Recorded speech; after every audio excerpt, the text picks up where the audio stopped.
네, 반갑습니다. 편경장입니다. 이번 영상에서는 차트 분석과 관점에 대한 설명을 드릴 거고요. 아무래도 오늘 주장은 23년도에 비트코인의 가격이 얼마나 될지, 얼마나 올라갈 수 있을지를 분석해 보려고 합니다. 그래서 달력을 보니까 이 정도의 위치에 있다는 걸 알 수가 있었습니다. 그래서 남은 개월수 동안 어떤 가격을 보고 우리가 차트를 분석해 볼지 생각을 해보겠다라는 내용이고요. 그 이후에도 24년도가 시작이 될 때, 아마 제 예상에는 하락장이 시작될 때, 또는 상승장 그 직전의 상태일 텐데 어떤 입장에서 차트를 봐야 될지도 한번 말씀드려 보도록 하겠습니다. 또 이런 장기 관점을 말씀드릴 때 아무래도 제 포지션을 말씀드려야 할 텐데 이렇게 말씀드리면 좀 기만자 같겠지만 저 같은 경우에는 이 구간에서 비트코인과 이더리움을 거의 다 매집을 했습니다. 좀 비중이 부족한 경우에는 이 올라갈 때 좀 매집을 했다. 특히나 이더 같은 경우에는 그렇게 매집을 했는데 이 비중이 전체 비중의 3분의 1을 차지하는 편입니다.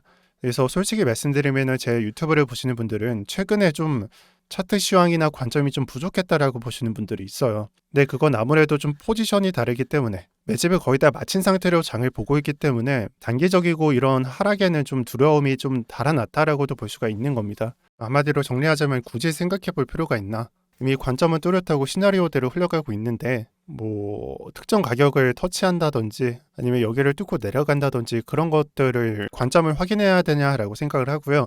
또 장기적인 관점 말씀드리기 전에 한마디만 말씀드리자면 여러분들 차트 분석이라고 하는 것은 우선 대응이라는 것도 맞는데요. 대응을 하려면은 그 이전에 깔려 있어야 되는 거는 시나리오가 작성되어 있어야 됩니다. 이 시나리오라고 하는 것은 이전의 장은 어땠다라고 하는 것이 아니라 이 하얀색 도화지 위에 빨간색과 파란색이 표시되어 있고 선으로 이동평균선이 표시가 되어 있는 이 차트에 안 그려져 있는 이 부분에 대한 시나리오를 작성해야 된다라는 거예요. 이 부분이 스캘핑이다, 단타다, 주봉을 볼 필요가 없죠.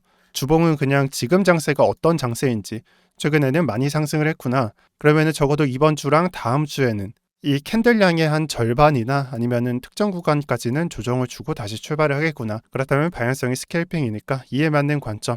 선물 시장에서는 숏을 가져간다든지 아니면은 조정 구간 분석해서 거기서 매수를 담고 그 이후에 나오는 상승을 먹는다든지 이런 형태로 발전을 할 겁니다. 근데 대부분의 사람들은 이렇지 못하고 반대로 가는 경향이 있습니다.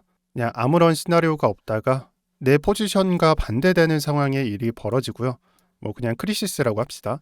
크리시스가 벌어지고 난 다음에 대응을 하려고 합니다. 근데 그제서야 대응하려고 나면은 사실상 할 수 있는 게 없습니다. 지금의 상승을 보시면 똑같습니다. 내가 그냥 조정이 일어나고 여기서 대충 횡보하겠구나. 좀 나중에 보자. 올라가면 그때 생각을 해보자라고 대충 생각을 해놨다면은 이 상승에 대해서 대응을 할 수가 없습니다. 근데 만약에 여기서 상승을 한다면은 숏을 단기적으로 가져가겠다. 또는 특정 구간에서 가져가겠다라는 것을 설정을 했다면 이미 포지션이 잡혀 있겠죠. 진입가 잡혀 있고 그 다음에 타겟까지 설정을 하고 손절가도 스탑로스도 설정이 되어 있을 겁니다. 그런데 이런 부분은 이제서야 할 수는 없는 거예요. 시간이 지나고 나서 우리가 어제의 일을 오늘 할 수 없듯이 그냥 똑같은 일이다라고 보시면 되는 거예요. 그런 의미에서 오늘 장기적 관점을 바라볼 텐데 이 부분을 오늘 설명드리는 이유는 여러분들이 이 자료를 보실 때 저는 이런 식으로 활용하시면 좋을 것 같습니다. 4월에 봤을 때 이 관점하고 동일하게 흘러간다면 또는 5월, 6월에 흘러갈 때 이 시나리오랑 동일하게 흘러간다면 어떻게 대응을 해볼지 전략을 짜놓으시는 걸 추천을 드리고요. 그리고 아까 말씀드렸다시피 시나리오를 작성했다면 틀렸다. 약간 엇나간다 하면 대응이 있어야 될 거 아닙니까? 그 대응조차 여러분들이 4월달 돼서 5월달 돼서 6월달 돼서 그제서야 준비해 놓는 걸 원치 않습니다. 그래서 되도록이면 오늘자에 23년도에 대한 전망을 좀 생각을 해보는 걸 추천을 드립니다. 그래서 처음부터 시작하도록 하겠습니다. 제가 장기적인 관점을 설명을 할 때 비트코인의 역사와 특성을 말씀드리는 편입니다. 그 이유는 그냥 한결같은 모습을 보이기 때문이에요. 그래서 차트에는 이런 식으로 나타나 있습니다. 빨간색 실선은 강세장 상승이고 빨간색 점선은 강세장 하락이다. 이 그림을 크게 본다면 18년도와 21년도 또는 22년도에 강세장 상승 이후에 강세장 하락, 이번에도 강세장 상승 이후에 강세장 하락이라는 걸 알 수가 있습니다. 너무나 쉽죠? 그리고 이 부분은 많은 분들이 아시고 계실 거고요. 근데 한 가지를 좀 놓치고 가는 경향이 있는데 제가 늘 정의하는 강세장 하락입니다. 하늘색 부분을 봐주시면 됩니다. 강세장보다는 좀 약세장으로서 상승장과 하락장을 보이는 모습을 알 수가 있고요. 17, 18년도에 강세장 하락, 어찌 보면 19년도까지 볼 수가 있고 그 이후에 시작된 강세장 상승과 강세장 하락을 볼 수가 있습니다. 그리고 제가 보는 그림에서는 지금 그리고 있는 영역은 우리가 봤었던 강세장 상승이 아닙니다. 뭐 해외 유튜버나 아니면 많은 분석가들은 뭐 24년도, 25년도가 돼서야 비트코인은 뭐 100만 달러 간다 아니면은 뭐 80만 달러 간다 이런 얘기를 합니다. 물론 그런 얘기도 적중은 할 수가 있습니다. 근데 너무나 장기적이고요. 이 상승장 안에 펼쳐지는 세부적인 모습을 놓치게 됩니다. 그렇다면 어떤 모습이 펼쳐질까요? 나중에 상승을 하고 나서 하락을 할 때 이게 무슨 상승이냐라는 회의감이 들고 이때 매도를 하게 됩니다. 그 그림이 어디서 나왔을까요? 이전에 19년도에 약세장 상승과 약세장 하락 때도 그랬고요. 그 이전에 훨씬 전에도 그러했습니다. 방금 봤었던 강세 상승과 강세 하락은 3번 정도 존재했다라고 제가 강조를 드리는 거고, 지금 보시는 게 이게 현재의 모습이다 라고 보시면 되는 거고, 17, 18년도에 강세 상승, 강세 하락, 약세 상승, 약세 하락이라고 볼 수가 있고, 그 다음에 13, 14년도 강세 상승과 강세 하락이 있습니다. 이거는 제가 이따가 확대해서 보여드리도록 하겠습니다. 일단은 3개의 패턴이 있다라는 것을 인지해 주세요. 지금 보시는 게 13, 14년도의 차트를 확대한 모습인데요. 강세와 약세가 표시가 되어 있고요. 강세 상승은 얼마나 많이 상승했는지 알 수가 있고, 약세 상승은 다소 부족한 모습을 가져갑니다. 그리고 한 가지 체크를 해야 될 게 약세 하락이 다소 좀 약하다라고 생각을 해볼 수가 있는데요. 우리가 전형적으로 강세장과 약세장을 표시를 해본다면은 강세장은 이런 식으로 표시가 되고, 그 다음에 약세 상승과 약세 하락은 이런 식으로 표시가 되는 경향이 있습니다. 17, 18년도와 이번 장에서 이런 부분인 걸 확인을 할 수가 있는데, 13, 14년도는 좀 다릅니다. 이 약세장 하락이 좀 다소 짧은, 그러니까 기간이 짧은 모습을 가져갔어요. 다만 비율을 분석을 해본다면은 이 부분이 전체 상승분의 50%에서 618 구간을 터치했다. 그래서 하락으로 볼 수가 있다라고 표시를 해드린 겁니다. 그래서 외형적으로는 좀 다르게 보이지만 이 부분이 약세 하락이다 따로 표시를 해드리고요. 이 약세 상승에서 되돌린 부분은 50%에서 62%를 되돌려 놓았습니다. 이 말은 이 부분에 걸쳐서 하락이 진행됐다라고 보시면 되는 거고, 그리고 두 번째 이 약세장에서 상승의 시작점은 주봉 캔들에서 골든 크로스가 나온 걸 볼 수가 있고요. 이 부분을 확대해 보면은 이런 식으로 5일선이 21선을 뚫고 올라간 모습인 걸 알 수가 있고요. 지금 보고 계시는 13, 14년도 차트의 좀 특징이라고 볼 수 있는 거는 어떻게 보면은 트리플 바텀일 수도 있고, 아니면은 골든 크로스 이후에 바텀을 한 번 더 찍으면서 더블 바텀식으로 확인을 한 다음에 그 다음에 막을 수 없는 약세 상승장이 시작되었다라고 볼 수가 있습니다. 그리고 여기에는 표시가 되어 있지 않지만 세 번째 특징은 강세 상승과 약세 상승의 그 교차점에 언제나 저점은 드러난다. 딱 이 구간을 말을 하는 거죠. 그래서 이 세 가지 포인트가 있다라는 것을 체크를 해주시고요. 그 다음 차트가 17, 18년도의 차트입니다. 이 17, 18년도의 차트는 여러분들이 너무나 잘 아실 테지만 그래도 세부적으로 보신 분들은 없을 테니까 뭐 복귀한다라는 마음으로 한번 봐주시면 될 것 같고요. 지금 618 구간이 표시가 되어 있는데 이거는 상승분에 대비해서 어느 구간을 밟았냐를 표시를 한 겁니다. 100을 상승을 했는데 62%가 조정을 했다. 가격적으로 38%가 남았겠죠. 이 부분이. 그래서 618 구간을 밟았다라고 표시가 되어 있고요. 약간 다른 점은 이 약세장 상승과 약세장 하락인 면에서 하락의 끝은 여기인데 왜 여기를 표시했냐 라고 생각을 해보실 수가 있는데요. 제가 봤을 때 이 차트는 약간 인위적이다라고 생각을 합니다.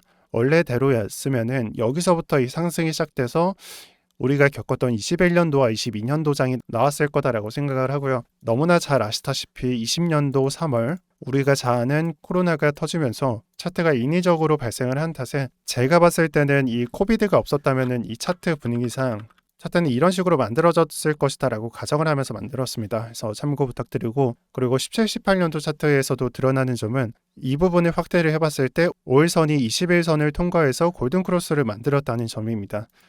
그래서 이 부분도 두 번째 특징이 드러나는 거고요. 강세장 하락과 약세장 상승에서 저점은 언제나 드러나게 되어 있다. 세 번째 부분도 확인을 할 수가 있습니다. 지금까지 두 개 모습을 봤고요. 지금 현재 모습을 보도록 할게요. 강세장 상승과 강세장 하락이 언제였냐? 그냥 명확하게 드러나 있죠. 제가 봤을 때는 지금 현재가 약세장 상승의 시작점, 스타팅 포인트가 명확히 나와 있고 고점은 드러나 있지 않지만 약세장 상승을 마친 다음에 조정을 마칠 것이다 라고 생각을 합니다. 그리고 세 번째, 강세장 하락의 마무리, 약세 상승의 시작점에서 저점을 드러나게 되어 있다. 이렇게 표시가 되어 있고요. 지금부터는 어디까지 올라가고 어디까지 조정을 주고 그 다음에 언제 출발을 할지 말씀드려 보도록 할게요. 전반적으로 제 시나리오적인 측면에서는 이 약세 상승과 약세 패턴을 반드시 알아야 되고요. 그 다음에 알아야 될 거는 이 하락을 얼마나 되돌릴지, 분석을 해야 된다라는 것입니다. 13, 14년도의 차트를 가져와 봤고요. 큰 그림으로 본다면 강세장과 약세장 이렇게 나와 있고, 제가 여기에 텍스트를 적어 놨습니다. 하락을 얼마나 되돌릴까라고 적었는데, 우리가 상승이라는 방향성을 표시를 할 때 차트적으로 분석할 때 뭐 A, B, C로 표시를 한다든지 아니면 한 다섯 개로 나눠서 상승을 한다든지 이런 식으로 표시를 하는데요. 이 지금 대충 그어드리는 선 하나하나가 뭐 A, B, C라는 이름도 있고 1, 2, 3, 4, 5라는 이름도 있고요. 이 이름이 붙습니다. 근데 하나를 뜯어보자면 1, 2를 볼게요. 충격을 주고요. 뭐 임펄스라고도 영어로 말하죠. 그 다음에 조정을 줍니다. 그럼 이 조정을 줄 때 충격을 준 만큼 얼마나 되돌릴지 계산을 하는 게 이 상승분 대비해서 얼마나 조정을 줄지 피보나치 수열로서 표현을 하죠. 그래서 지금 왼쪽에 있는 그림을 우리가 강세 하락으로서 하락을 했다면은 다시 되돌려 놓았을 때 얼마나 되돌릴까 이런 식으로 좀 간단하게 이해를 하시면 되는데, 강세장과 약세장의 그 구분점을 표시를 하시고 이전의 하락분에서 얼마나 되돌려 놨을지를 표시를 해본다면 13, 14년도는 다음과 같이 표시가 됩니다. 50%에서 618 구간까지 되돌려 놓은 걸 알 수가 있어요. 근데 이 자료를 좀 수정을 할게 제가 다시 그어보니까 618 구간이 맞거든요. 그러니까 다시 표시를 해본다면은 하락분이 100%라는 가정, 제가 여기에 표시를 한 것 같은데 하락분이 100%일 때 618 구간을 정확하게 터치를 했습니다. 그래서 13, 14년도의 차트는 하락분 대비해서 618 구간을 되돌려 놓았다 라고 체크를 해두시고요. 그 다음에 17, 18년도는 이 강세 하락과 약세 상승을 얼마나 되돌려 놓았을지 체크를 해본다면 618 구간을 밟은 것으로 체크가 됩니다. 또다시 17, 18년도도 618 구간이 2개나 표를 얻었다라는 것이 체크가 되고, 지금 현재 차트는 지금까지 봐왔던 패턴을 본다면 이 부분이 강세 하락의 시작점이잖아요. 이 부분이. 그러면 이 부분을 100%라고 가정을 해봤을 때는 약세 상승이 어디까지 나올지는 대충 계산이 됩니다. 그래서 이 패턴대로 하면은 48K를 터치하는 걸 알 수가 있고, 그 다음에 약세 하락이 시작이 될 거예요. 딱 이렇게 분석이 됩니다. 그렇다면 여기서 또 하락은 얼마나 진행될지도 아까 말씀드렸죠. 50%에서 61%를 되돌려 놓더라, 62%를 되돌려 놓더라. 그러면은 이 상승분이 얼마나 될지, 가격적으로 얼마나 나올지를 체크를 하고 하락분을 체크를 해본다면은 대략적으로 한 24K 부근이 걸린다라는 걸 알 수가 있습니다. 그렇다면 상승 한계점은 48K이고요. 큰 그림에서 봤을 때 더블 바텀식으로 나오면서 약세장 하락의 저점은 24K에 나온다라는 사실을 알 수가 있습니다. 그래서 여러분들이 23년도에 매매를 할 때는 이 그림이 어디로 흘러갈지 올라가네 내려가네 신경 쓰지 말고 일단은 이 시나리오를 작성하고 그 다음 장을 보시는 게 좋아요. 왜냐면은 이런 시나리오가 없다면은 제가 한번 강조드린 적이 있을 거예요. 좀 오래된 얘기이기도 한데 한번 들어보십시오. 한 이때쯤부터 제가 말을 꺼냈는데, 아마 이 다음에 상승이 나올 때는 모든 관점을 깨고, 즉 다시 말해서 상승이 나온 다음에 이 상승분에 대비해서 엄청난 하락을 동반한 다음에 그 다음에 모든 관점을 깨고 올라갈 것이다 라고 말씀드린 적이 있어요. 그리고 그때 무슨 말씀을 드렸냐면은 많은 분석가, 많은 트레이더들이 이 상승은 말도 안 되는 거다, 비트코인은 진짜 스캠처럼 움직인다, 그냥 비트코인 탓을 하면서 있을 것이다 라고 말씀드린 적이 있습니다. 근데 그분들이 틀렸다기보다 왜 이런 일이 발생하는지를 먼저 알아야 돼요. 지금 말씀드리는 관점은 뭐 통계를 내본다라고 가정을 한다면은 10에서 20%밖에 안 나오는 그런 차트입니다. 그러니까 휩쓰어 거대하게 주고 올라간다라는 개념인데, 이런 부분을 어떻게 예측을 합니까? 또 이런 부분이 우리가 예측을 하고 좀 시나리오로 작성한 이 부분까지 올라가는 데에는 더 많은 일들이 있을 거예요. 근데 거기에 대해서 스캘핑으로 어떤 식으로 접근하고 어떤 식으로 바라보고 분석을 하고 맞추고 수익 내고 한다? 여러분들이 손익비 계산하고 확률적으로 승패가 갈려있고 결과값이 양으로 수렴하고 플러스로 수렴을 한다면은 저는 말리지 않겠습니다. 또 그런 사람이라면 저는 말리지 않겠습니다. 저도 그렇게 매매를 하는 편이니까요. 근데 그 전에 관점 없고 매매에 대한 스킬 없고 그냥 아무런 생각 없이 매매를 하는 사람이라면은 그냥 때로는 장기적인 관점을 따를 필요도 있다라고 저는 생각을 합니다. 제가 트레이딩 할 때 간혹 이런 말씀을 들어요. 뉴비들은 경험이 없기 때문에 잃는 장도 있을 것이다. 딱 지금 장이 그래요. 누가 뭐 비트코인에 대해서 말을 하거나 아니면 생각을 말하거나 아니면 관점을 말하면은 한두 번 들을 때는 모르지만 한 세네 번 들어보면 이 사람이 얼마나 매매했는지 알 수 있거든요. 매매를 많이 안 한 사람이라면은 이번 상승에 대해서 그냥 휩쏘다, 파멸적인 하락을 기다려야 된다, 하락이 나올 것이다 라고 말을 할 거예요. 근데 그런 부분은 제 관점상으로는 완벽하게 틀렸습니다. 그리고 지금 이 관점이 지금은 제가 봤을 때는 한 30에서 50%는 컨펌을 받았다라고 저는 생각을 하거든요. 근데 점점 목표가에 올라가면 올라갈수록 그러한 시나리오들이 왜 틀렸는지를 알 수 있을 거다라고 생각을 합니다. 저는 그분들을 비판할 생각이 없어요. 단지 제 시나리오랑 다르다라고 생각을 합니다. 하락을 기다리고 있다면요, 이번 상승에 대해서 그냥 안 쳐다보면 되는 거예요. 제가 지난번에 하락이 나왔을 때 약간 헛슬식으로 말을 했듯이 이번 상승에 대해서도 어차피 하락을 한다라고 보시면 되는 거예요. 근데 매번 올라가고 고점을 갱신할 때마다 좀 안절부절하고 막 진짜 미치겠고 그런다? 그런 부분들은 제가 봤을 때는 좀 조심스럽게 말씀드리지만 여러분들 몸에서 또는 여러분들 머리에서 이미 정답을 알려주고 있는 게 아닐까라고 저는 생각을 합니다. 그리고 마지막으로 하나 말씀드리면서 영상을 마치려고 하는데, 만약에 지금부터요, 여러분들이 나는 좀 사고 싶어, 난 비트코인을 사고 싶고 어떤 무빙이 나오더라도 나는 그냥 이 상승을 믿을래라고 생각을 해본다면은 답은 정말 간단한 데 있습니다. 그냥 손익비 계산을 해보고요. 저는 솔직히 말씀드려서 48K로 보는 게 아니라 저는 목표가를 40K로 잡았고 그 다음에 하락을 할 때 20K까지 고려를 해놨습니다. 저는 이 부분까지 올라가면 팔 생각이고 그 다음에 나오는 상승은 제가 먹을 수 없는 상승이다 라고 저는 생각을 합니다. 그래서 지금 표시가 된 구역이 한 44K 정도로 잡아놨고 하락에 대한 구간도 20K 부근에 설정을 해놨습니다. 손익비가 56%랑 26%가 나오죠. 이 그림을 보고 50대 50, 확률 50대 50이라고 가정을 해보고 해볼만 하다라고 하면 그냥 지금 사면 되는 거예요.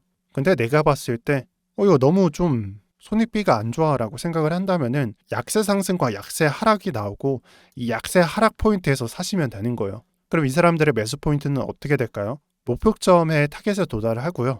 여기서부터 매매를 숏을 들어가도 되는 거긴 하지만 이 하락이 나오면서 저점이 언제 나올지를 분석을 하는 거예요. 근데 이런 부분이 어느 모습하고 똑같죠? 제가 지난 1년 동안 해온 모습과 정확히 일치해요.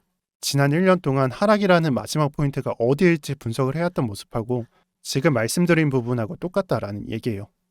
이 관점이 맞을지 아닐지 분석을 해보고 내가 봤을 때는 이 지점에서는 괜찮은 것 같아. 한번 베팅했다가 관점 폐기되면은 한번 짧게 손절도 해보고 그 다음 나오는 저점에서 이때 가져갔었던 관점하고 이때 가져갔었던 관점하고 일치시켜서 또 매수를 해보고 이 모습이요. 추후에는 이때도 매수를 해야 된다라는 생각입니다.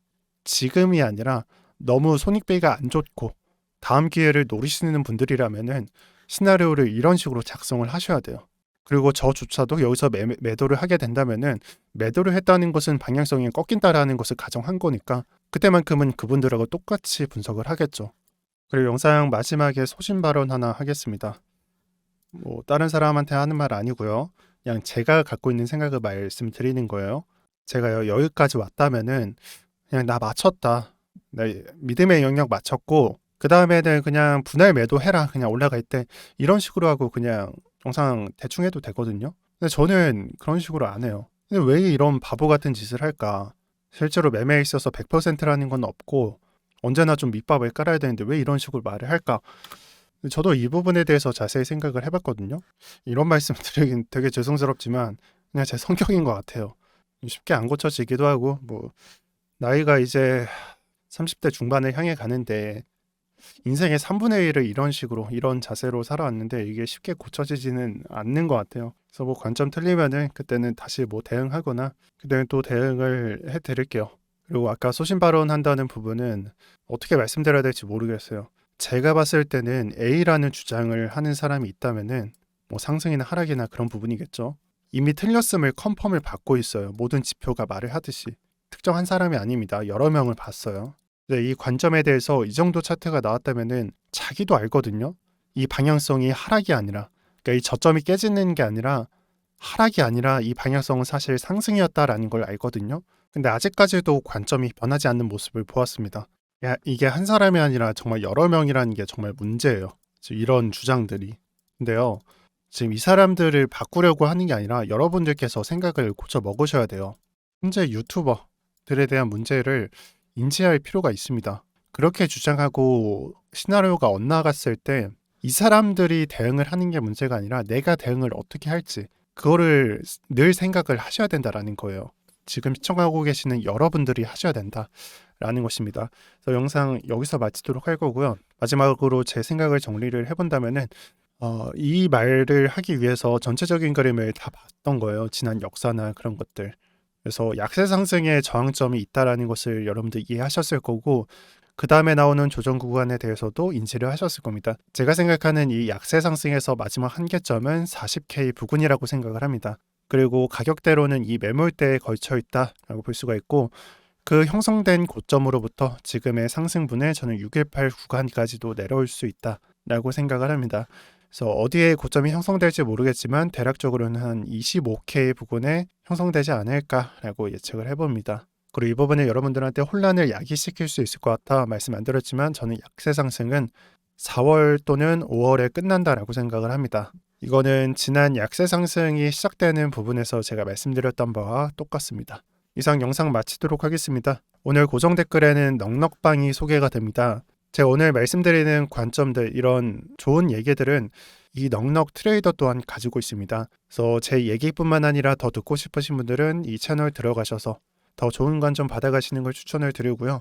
또 이 알트코인 관점에서 제가 지금까지 1편과 2편 그리고 번외편을 촬영을 했는데 3편은 이번 주 안으로 올려드리도록 할게요. 시청 감사드립니다. 오늘도 평경장이었습니다. 큰 그림에서 봤을 때 더블 바텀이 형성되면서 약세장 하락으로